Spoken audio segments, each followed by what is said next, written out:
Bring in Christian Whiten, former State Department official. Christian, great to see you. Two things. What do you make of the report, and what needs to happen next as a result of it? Well, the report is just, it's damning. It tells us a lot of what we already knew about the withdrawal from Afghanistan and the failure there, the worst humiliation of the United States since the fall of Saigon in 1975.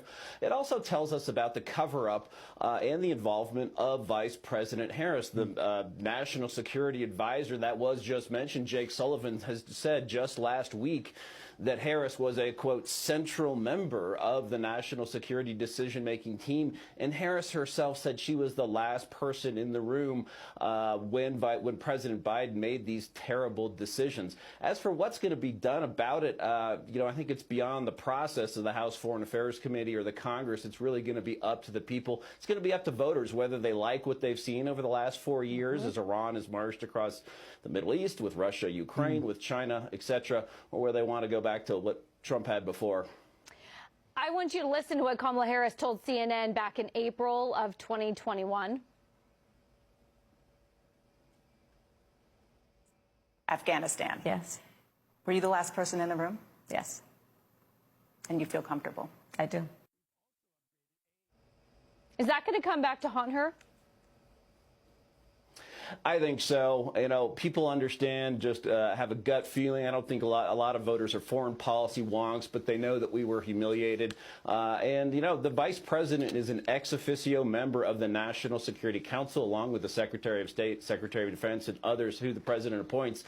So either she was there, as she says, and her national security advisor says, in making these decisions, or she was a potted plant, and she's lying about that. Neither of that really looks good if you're auditioning to be commander-in-chief. Yeah, it certainly doesn't. And of course, we remember that this was the botched withdrawal that started sort of a domino effect internationally with respect to U.S. foreign policy, and people starting to look at the United States and say, oh, they have no idea what they're doing. Second, Christian, as I know you know, 13 U.S. service members died in that withdrawal as well. But to hear or to find out in this report that a lot of lying was done, I mean, we're not surprised by this to a certain extent, but at the same time, it's not acceptable that possibly evidence was destroyed as well. I mean, you really have to look back at Kamala Harris telling Dana Bash there that she was comfortable with that decision. She was the last person in the room, and say, you want to make this woman commander-in-chief?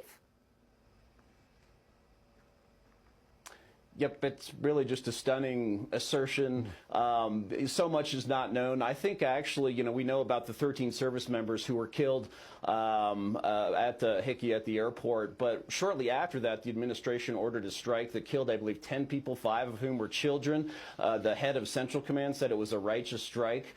And there's been no accountability for that. Really a lot of lies and obfuscation, and the media playing its role, not trying to hold the administration to account, but saying that this is a partisan exercise, when in fact it's Congress doing what it's supposed to do, which is to hold the executive branch to account for its failures.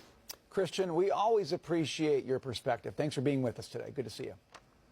Thank you.